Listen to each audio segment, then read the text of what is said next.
Ser podcast. Muy buenas, pues ya lo sabéis casi todo sobre nosotros. Sabéis que esto es un podcast que pertenece a Ser Podcast y que tiene contenido LGTBI y que estamos, Nerea Pérez de las Heras. Nerea, muy buenas. Buenos días, Antonio. Esto ha sido el parto de los montes, ¿eh? Sí, ha sido una gestación larga la de este podcast. Pero por fin, qué gustito estar aquí. Por fin ve la luz. Y hay otra cosa que seguramente la gente que está ahí detrás, que nos está escuchando, quiere saber en estos momentos. ¿Por qué lo normal?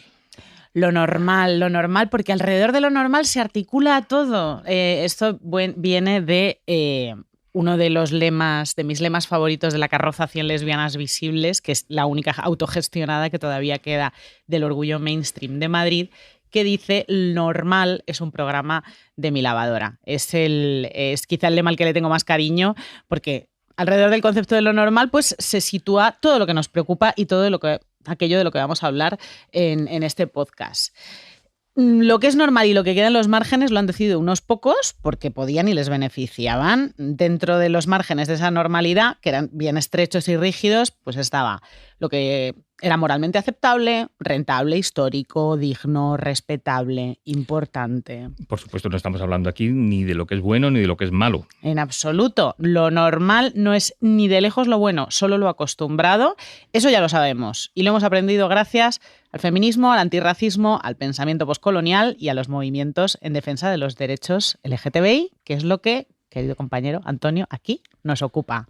Pues hemos avanzado mucho en estos años, es evidente, eso no lo vamos a negar, pero también es cierto que en los últimos meses estamos viendo que se están dando pasos atrás que por cierto no nos gustan absolutamente nada. Para qué recordar, por supuesto, la muerte de Samuel hace unos meses, para qué recordar también como en algunos países de esta propia Unión Europea, como es Polonia, se abren zonas exentas de personas LGTBI, o como partidos de extrema derecha en nuestro país quieren anular los avances que nos ha costado tanto conseguir. Fíjate, yo me quedaría con unas palabras de Nando López, que es escritor y es profesor de secundaria, es por cierto autor de La Edad de la Ira, esa novela de la que ahora se ha hecho una versión televisiva. Y Nando, tras la agresión homófoba que sufría un profesor en Bétera, en Valencia, escribía en redes sociales: podemos mirar para otro lado y seguir creyendo que son casos aislados o reaccionar y tomar conciencia de que se trata de un problema importante y, por desgracia, sistémico. Pero expresar la solidaridad no basta. Necesitamos la palabra que performa, la acción cotidiana que cambia, la visibilidad que se ejerce y la reeducación de una sociedad que, polarizada, alimenta sus monstruos. Pues yo creo que un poco más se puede decir, ¿no? Claramente no podemos dar los derechos por hechos y por conquistados. Tenemos de frente, como decías, una ofensiva bastante clara y bastante hostil, además. Y bueno, aquí en este espacio lo que queremos es escuchar a la gente que forma parte de este colectivo, hablar de actualidad, de ocio. Pues yo creo que lo mejor es que empecemos directamente. Que arranquemos. Lo normal. El podcast de Antonio Nuño y Nerea Pérez de las Heras.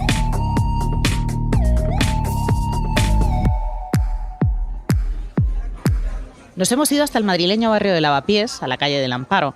Allí en el número 27 está la sede de la Fundación 26 de Diciembre, una entidad creada para trabajar con personas mayores LGTBI.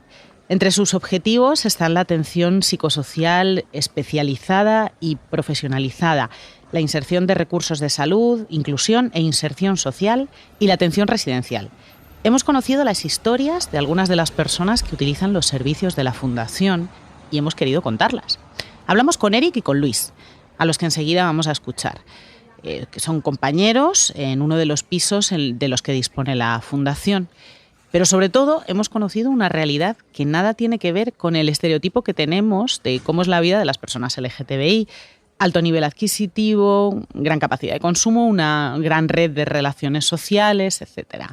Federico Armenteros es el presidente de la Fundación 26 de Diciembre. Cuando empezamos a abrir el local de aquí de Lavapiés, y es cuando te empiezas a encontrar con personas y te empiezas a ver una realidad que dices, bueno, es que esto no tiene nada que ver con lo que la sociedad transmite del colectivo LGTB, que hace 2 años la Federación hizo un estudio y donde el 67% de la población mayor LGTB tiene pensiones no contributivas. Eso quiere decir 426 euros al mes. 2 de cada 3 personas mayores LGTBI viven en el límite de la indigencia y no es una situación que se haya producido por desidia o por desinterés a lo largo de los años. Muchas de estas personas han tenido serios problemas para poder desarrollar con normalidad una carrera profesional. Somos un colectivo que tenemos una historia que no se nos ha reconocido, que se nos ha machacado, que no se nos ha permitido cotizar a la seguridad social porque nos metían a la cárcel o nos despedían o nos echaban o teníamos que trabajar de forma ilegal para poder o no te contrataban. Entonces, todo eso, cuando eres mayor te das cuenta. Pero bueno, pues es que el Estado nos debe ese reconocimiento de que nos han metido en una ley que nos han jorobado la vida. Entonces, bueno, en estos últimos momentos que nos ayuden, ¿no? Federico se refería a la Ley sobre Peligrosidad y Rehabilitación Social, que en 1970 sustituyó a la Ley de Vagos y Maleantes. Pero los problemas económicos no son los únicos que tiene el colectivo. Hay un problema aún mayor, la soledad. Muchas lesbianas, muchos gays, muchos transexuales no han podido mantener una vida de pareja, porque no solo estaba prohibido, sino que era reprobado socialmente. Muchos han sido abandonados y olvidados por sus familias. Entonces te encontrabas que necesitaban un sitio donde dormir. Es que estaban en la calle, que no tenían, que les echaban de casa. Eric y Luis son compañeros de piso. ¿Cómo han llegado a compartir esa vivienda en el barrio de Lavapiés?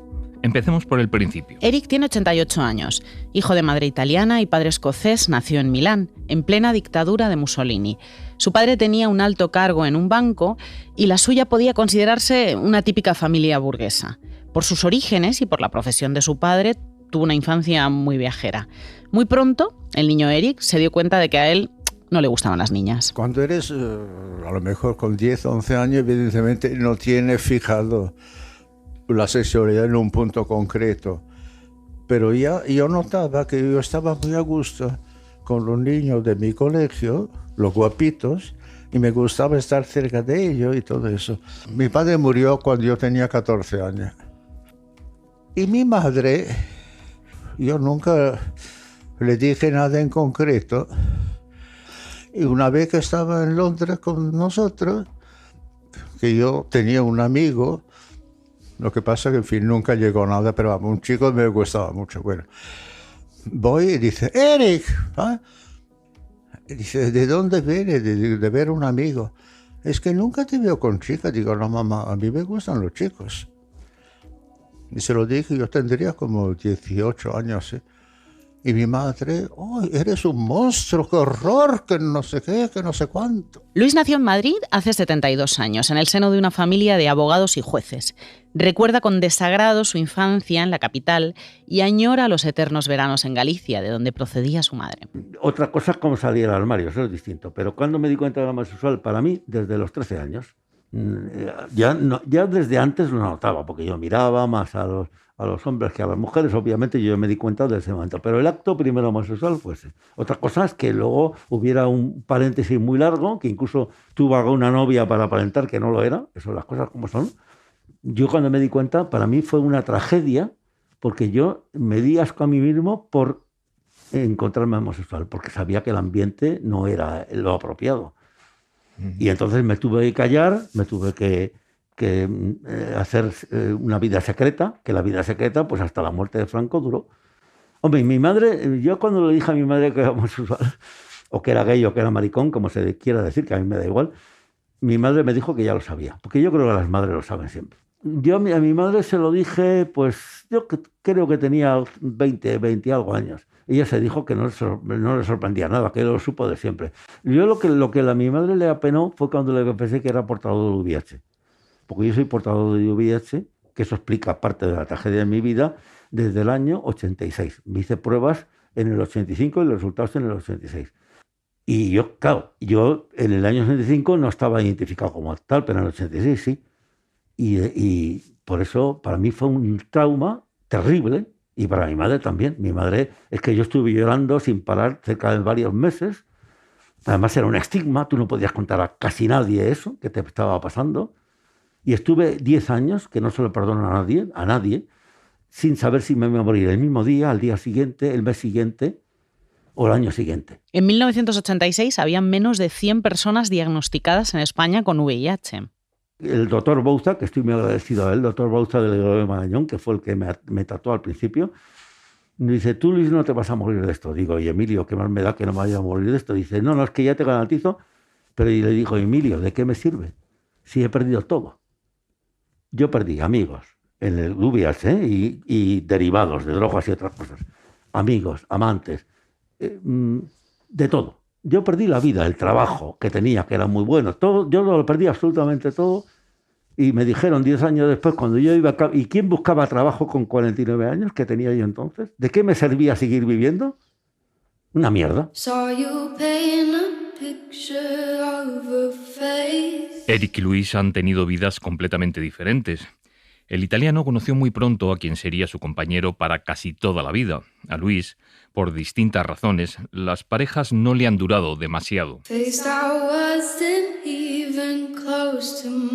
Eric llegó a España con 24 años y pocos meses después conoció a Juanito, a Juan Antonio. Pero resulta que cuando conocí aquí a mi pareja, Juan Antonio, nos conocimos el 25 de diciembre del 57, y mi madre le conoció, y a mi madre le cogió un enorme cariño.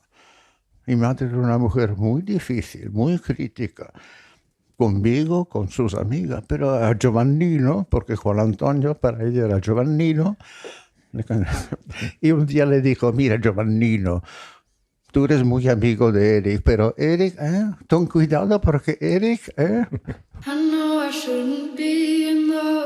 Durante años, Eric vivió en una pensión. Juanito, que era trabajador del BOE, compró un piso en una promoción que se hizo para funcionarios en la avenida del Manzanares. Cada uno vivió por su lado hasta que falleció la madre de Juanito. Cuando falleció la madre, digo, Juanito, voy a tu casa. Uy, no, porque mis hermanas, ¿qué van a decir mis hermanas? Bueno, sus hermanas eran 2 brujas. ¿Qué van a decir? Digo, que digan misa, es tu casa. No voy a estar yo de realquilado. Cuando vivía tu madre, no, pero ahora allá que voy. Uy, no sé qué van a decir, no sé qué. Bueno, las 2, con esa educación que se supone el tiro, ay, pero ¿qué hace usted en la calle? Maricón, no sé qué, no sé cuánto. Qué recibimiento. Sería el 63, supone. Como que la mayor de ella se fue a hablar con un amigo de su padre porque la familia de Juanito era fascista perdido. A ver si me echaban del país por maricón, por rojo. But it's so hard to move on. You haven't changed, you stayed the same. But if you did, I'd still love you anyway. Afortunadamente, las hermanas de Juanito no consiguieron echar a Eric ni por rojo ni por maricón. La pareja se instaló en el piso de la Avenida de Andalucía y por fin, algo más de 40 años después, se aprobó la ley de matrimonio igualitario. Hombre, en cuanto pudimos nos casamos. Claro. En cuanto pudimos. Nos casó el alcalde de un pueblo de Rivas y allá que fuimos. Y nos casó el alcalde de Rivas. En cuanto pudimos. Porque entre otras cosas, como todavía vivían sus hermanas, si le pasa algo a Juanito, a mí me echan del piso a la primera.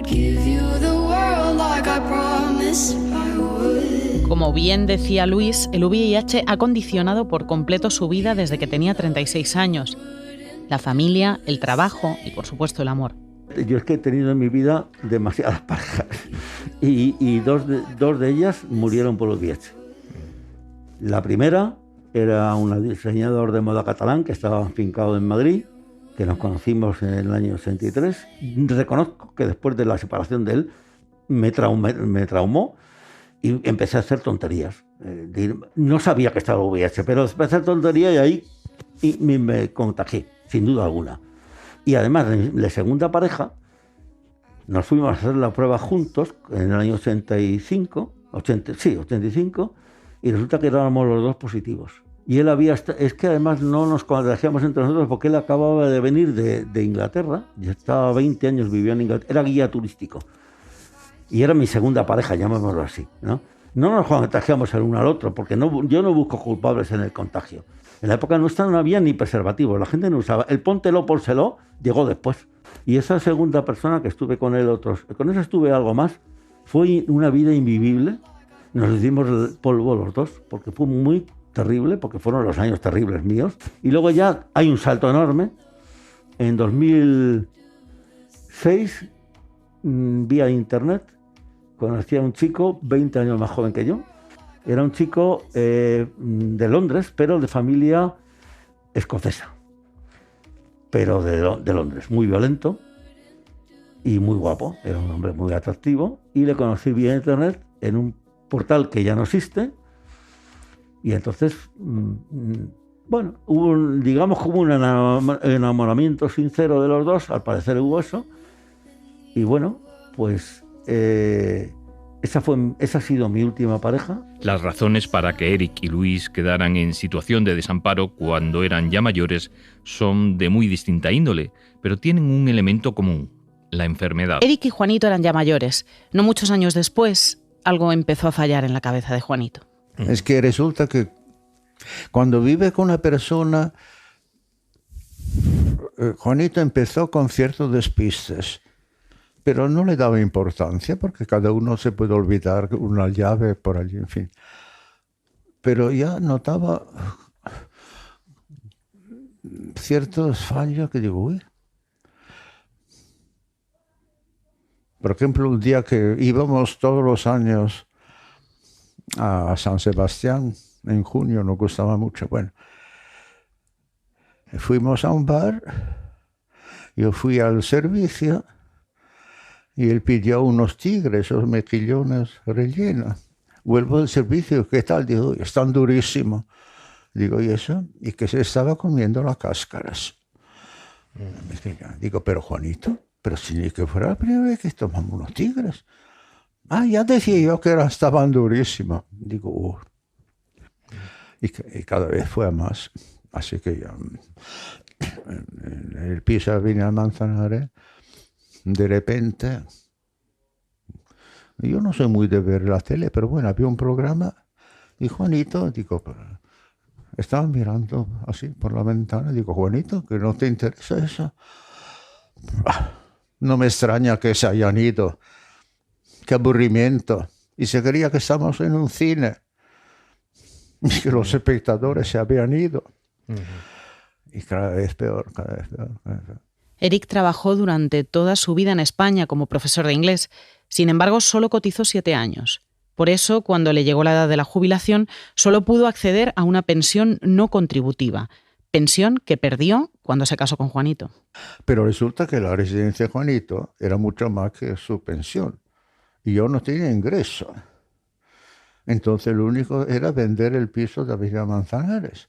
Pero como el titular era Juanito, porque eso fue antes de la boda, o sea, no eran bienes gananciales, tuve que hacer unos trámites para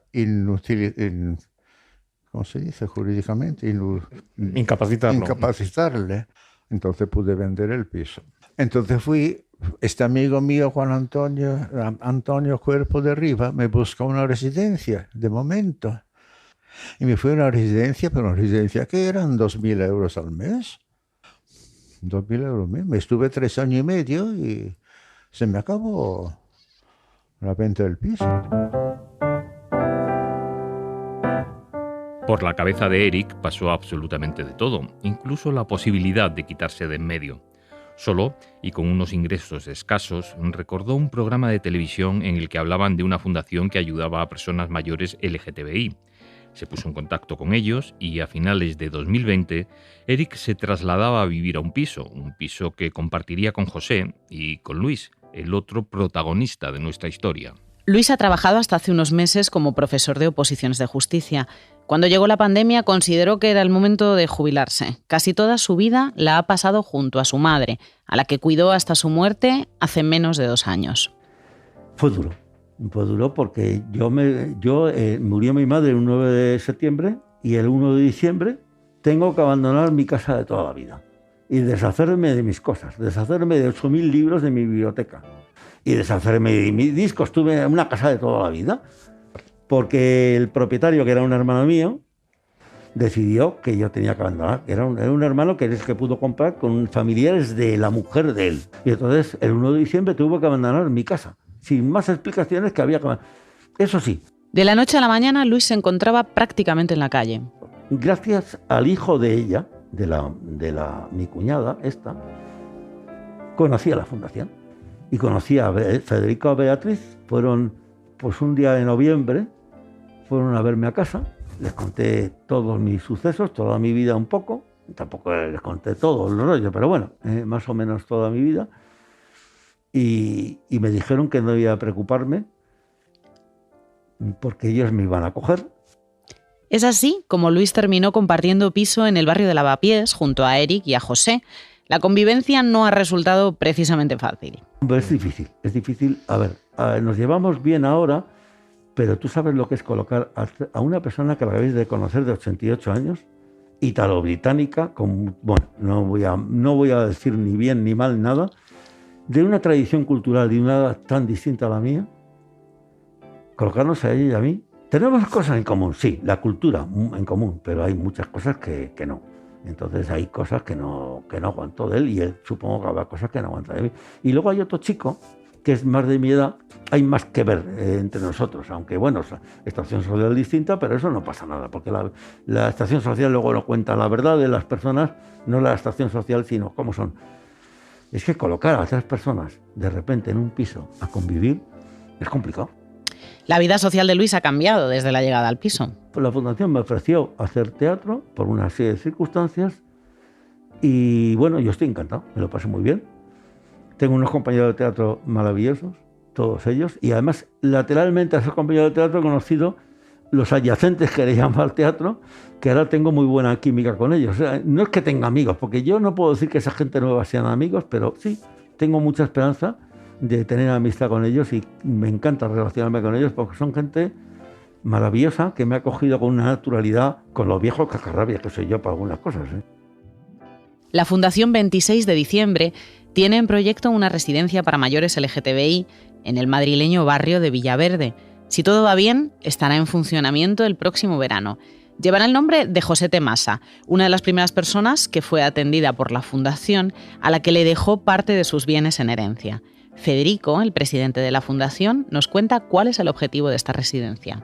Porque el colectivo se tiene que sentir honrado de tener unos espacios donde podamos atender con dignidad a las personas mayores que lo necesitan realmente, las que son dependientes, las que están en paliativos, las que ya son muy mayores, esas que tengan un espacio y que sepan que no tengan miedo a la vejez.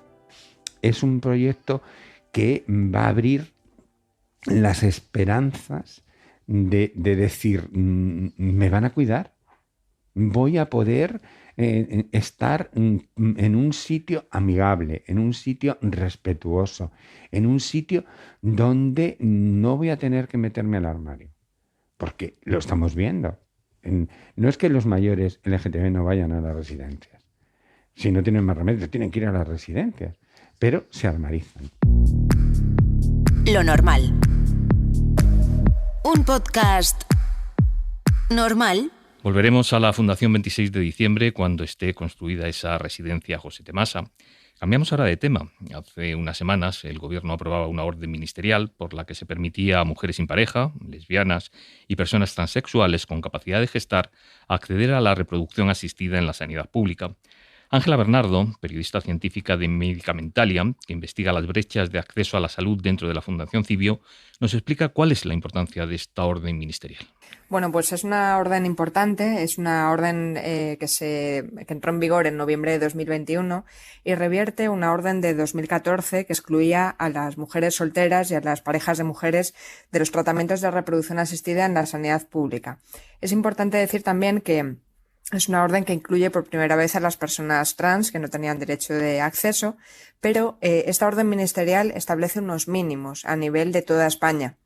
En ese sentido, las comunidades autónomas pueden ampliar estos requisitos mínimos y, de hecho, desde 2014, cuando se había vetado el acceso a las mujeres solteras y a las parejas de mujeres de la sanidad pública en los tratamientos de reproducción asistida, muchas comunidades autónomas habían ido un paso más allá de estos mínimos y, dado que pagan ellas y financian ellas estos tratamientos, había muchas comunidades autónomas que ya incluían a las mujeres solteras y a las parejas de mujeres en la reproducción asistida pública. Lo que sí es una novedad es que se permite el acceso a la reproducción asistida a personas trans. Entendemos que a hombres trans que no hayan realizado el proceso de reasignación. Exacto, sí, pueden a partir de ahora acceder a los tratamientos de reproducción asistida en lo público. Esto es importante y además sitúa a España de nuevo en una situación positiva a nivel europeo. Somos uno de los países con la regulación más abierta y que además financia estos tratamientos en la sanidad pública a las personas trans, ¿no? Hay que recordar, por ejemplo, según lo que hemos investigado en Cibio, que más de la mitad de los países europeos prohíbe el acceso a la reproducción asistida a mujeres lesbianas. De los 43 países europeos que hemos analizado, 24 lo prohíben y las personas trans todavía están en una situación mucho más difícil. Hay países europeos donde se ven obligados a elegir entre que se reconozca legalmente su género y tener descendencia, ¿no? Y esto pues realmente es una vulneración de sus derechos. Hace pocas semanas se celebró el Día Internacional contra la LGTBI-fobia en el deporte. David Guerrero es periodista, preside la asociación Deporte y Diversidad y ha publicado Corres como una niña, el género y la diversidad LGTBI en el deporte. Se calcula que entre el 8 y el 12% de la población es LGTBI. Sin embargo, en el mundo del deporte de élite, sobre todo el masculino, se pueden contar con los dedos de la mano los practicantes que han decidido salir del armario. Creo que estando en uno de los países más avanzados en legislación y en aceptación del colectivo LGTBI en la sociedad, sin embargo nos encontramos que el deporte va muy retrasado. Yo creo que tiene que ver con que el deporte en sí es un espacio absolutamente machista, donde la hegemonía masculina está imperando de una forma constante y se ve no solo en la invisibilidad que tiene el colectivo LGTBI en el deporte, sino también en el maltrato constante que se hace a las mujeres en el mundo del deporte, ¿no? Cómo se las relega a un segundo plano, cómo no se las reconoce en sus méritos y todo está interconectado. Por eso el libro Corres como una niña, por ese título que suma pues un insulto habitual al colectivo LGTBI, sobre todo a los hombres gays con pluma, con la utilización de algo misógino, ¿no? Como decir que una niña corre mal, ¿no? O que una niña no puede correr como un niño. ¿Cómo es posible que no haya ni un solo futbolista gay visible entre los cientos de miles de federados que hay en nuestro país? El problema está en lo que ocurre en el fútbol. Claro, uno de los insultos que se repiten cada día en los campos de juego es el de maricón, ¿no? La presión que existe en esos campos, la violencia que existe en esos campos de juego es tremenda. Si a eso le sumamos que tenemos un emporio del fútbol que vende las competiciones sin ningún tipo de pudor a países donde no se respetan los derechos humanos y donde el colectivo LGTBI directamente está condenado a penas de muerte, y lo vamos a ver en el Mundial de Qatar, ¿no? En el Mundial en el que un futbolista como Cavallo, que acaba de dar el paso de hablar de su orientación sexual no normativa, tendrá que ir, si es seleccionado en la selección australiana, a un país a competir donde está condenado directamente a pena de muerte, ¿no? Si miramos el deporte femenino, las cosas son bastante diferentes. No es extraño que deportistas de élite, incluidas futbolistas, se declaran abiertamente lesbianas. Supongo porque han tenido menos foco mediático. De hecho, cuando hemos hablado para el libro, para Corres como una niña, hablé con bastantes mujeres lesbianas del mundo del fútbol y nos decían, mira, es que nosotras aquí hemos tenido más discriminación por ser mujeres que por ser lesbianas, ¿no?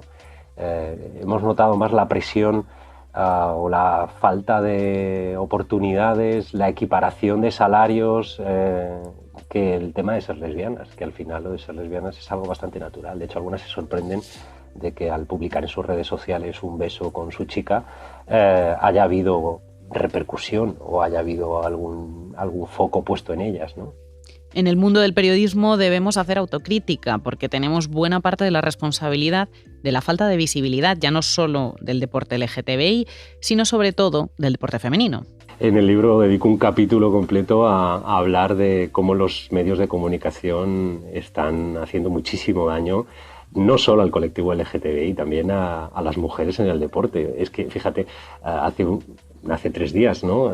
Hace un poco tiempo cambiábamos de año y veíamos cómo de repente había listas de las mejores cosas del 2021, ¿no? Los hitos más importantes de 2021 en el deporte. Y algunos medios de comunicación muy grandes, no diré nombres por aquello de no echarme más enemigos, colocaban todos los hitos en el deporte masculino.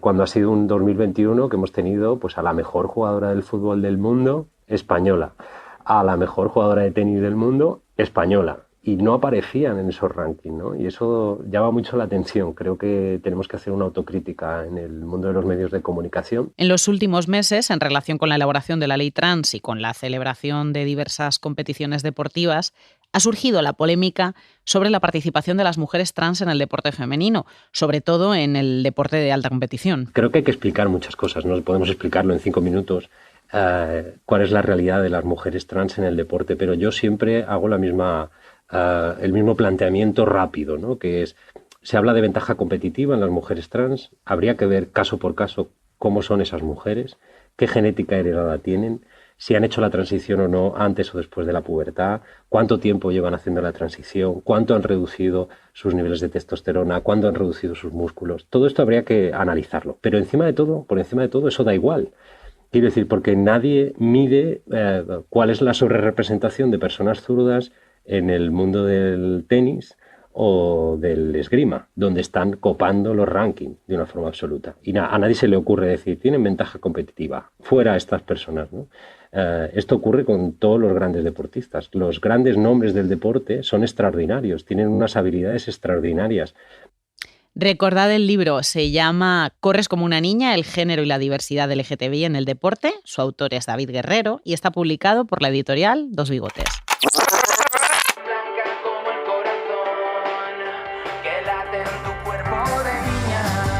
Esta es Daphne.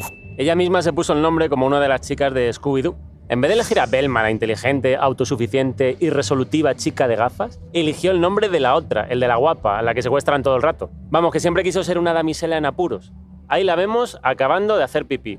Pero no siempre lo hizo sentada, no. Todo lo otro es una serie de 8 capítulos que podemos ver en HBO. Cuenta la historia de Daphne y de su grupo de amigos, treintañeros, que viven o sobreviven en el Madrid de hoy en día. Algo que llama la atención en esta serie es que nos presenta a una mujer trans que no está instalada en la marginalidad.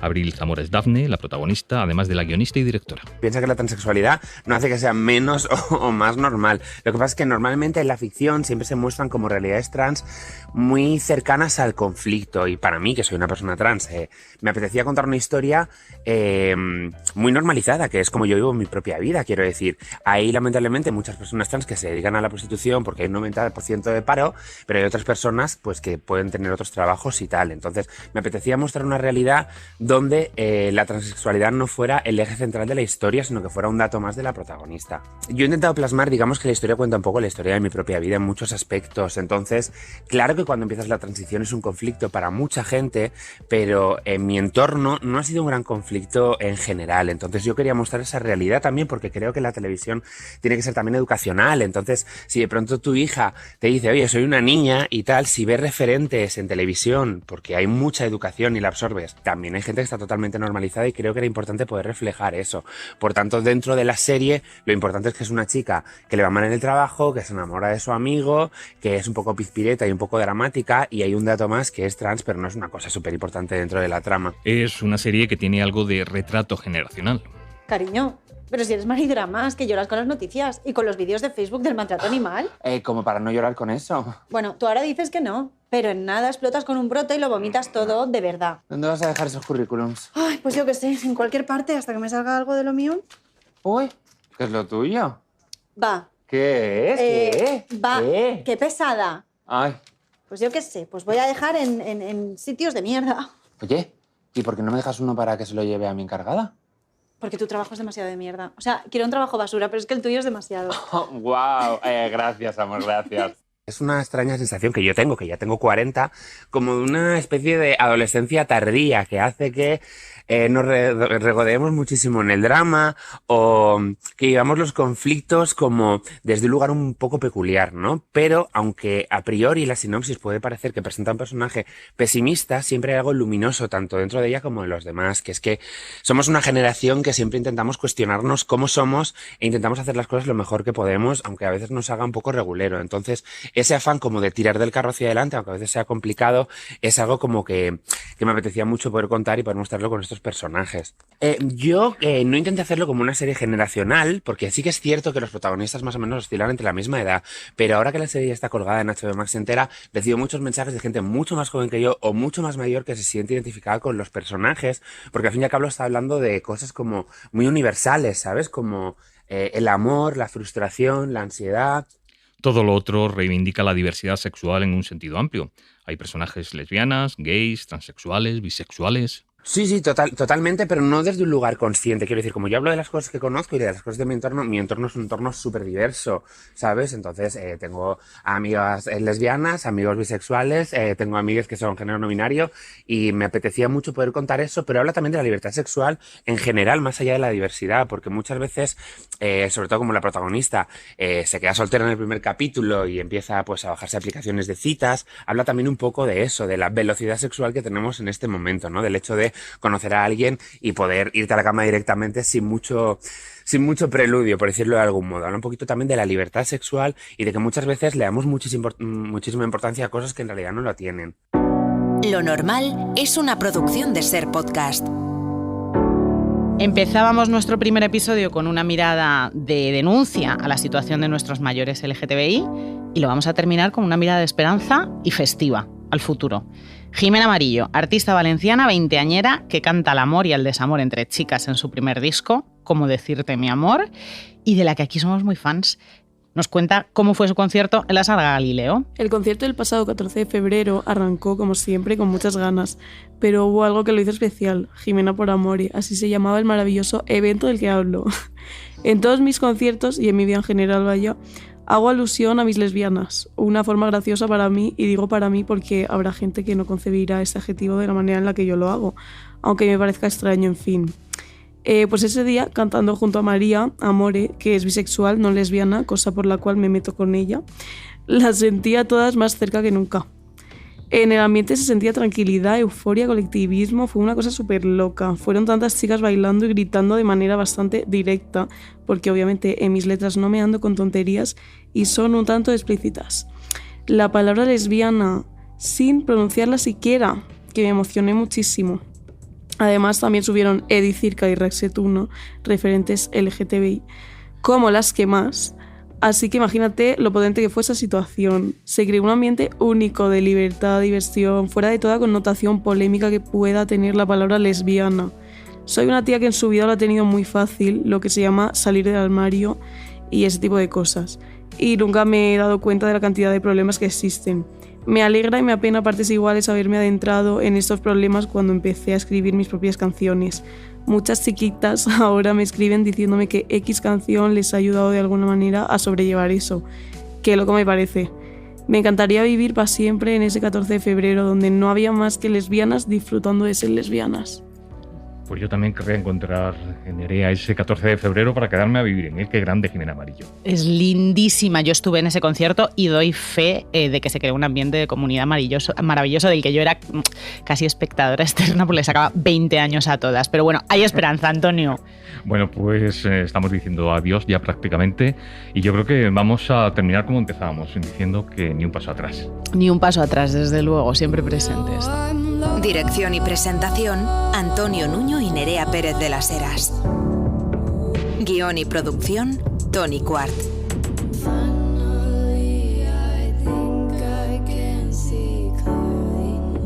Realización, Néstor Sandoval. Para no perderte ningún episodio, síguenos y suscríbete en la aplicación y la web de la Cadena Ser y en todas las plataformas. Cadena Ser. La radio.